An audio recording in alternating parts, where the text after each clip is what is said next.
Stephen paced the dimly lit chamber, his every step echoing off the jagged stone walls. The air hung heavy with an unnatural stillness, broken only by the flickering light of crimson flames. Before him stood a towering mirror, its surface rippling as though alive. For years, the mirror had been a source of guidance and strength, its whispers fueling his rise to power. But now the whispers were gone. He raised a hand, dark energy coursing through his veins and crackling at his fingertips. The shadows in the room seemed to recoil and twist, uncertain, as if reflecting his own unease. Stephen extended his hand toward the mirror, demanding answers.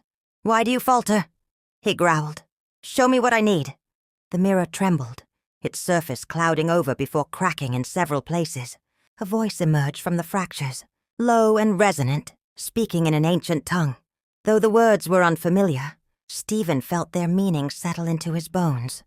"You are incomplete." The statement struck him like a blow. For years he had believed himself invincible, the sole wielder of a power that transcended mortality. Yet now, he felt it. The instability, the growing cracks in his strength. Behind him, the Sundered Ones stirred. A circle of hooded figures knelt at the edges of the chamber, their forms half corporeal, half shadow. These ancient beings, fragmented remnants of forgotten gods, were bound to his will, his tools for conquering the Bloodline's power. Stephen turned toward them, his voice cold and commanding. "You who are bound to me, explain this weakness. Why does my power falter?" One of the figures raised its head, revealing a pale, androgynous face with hollow, unblinking eyes.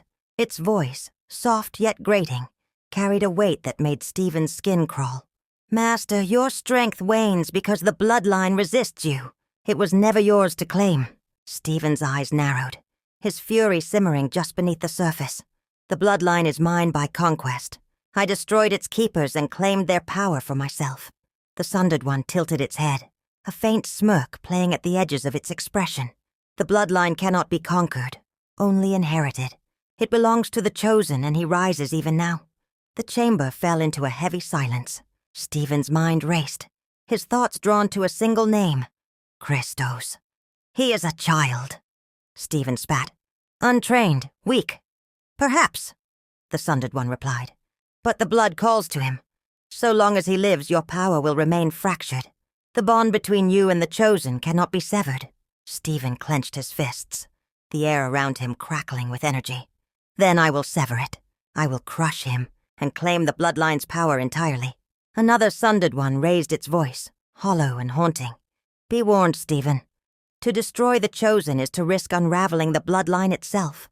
And with it, your own power. The Bloodline is eternal, and its will cannot be defied." Stephen sneered, refusing to yield to their warnings. "You dare question me? You exist only because of my strength. Prepare yourselves. We leave for Egypt." The Sundered Ones bowed their heads, their forms dissolving into dark mist. Stephen turned back to the mirror, its fractured surface now eerily silent. His reflection stared back at him, warped and shadowed, as though mocking his resolve. He would find Krystos. He would crush him, no matter the cost. But deep within him the truth festered. The cracks in his power were more than an external flaw. They were a reflection of his own unraveling. And though he would never admit it, a seed of doubt had taken root, one that no amount of conquest could erase.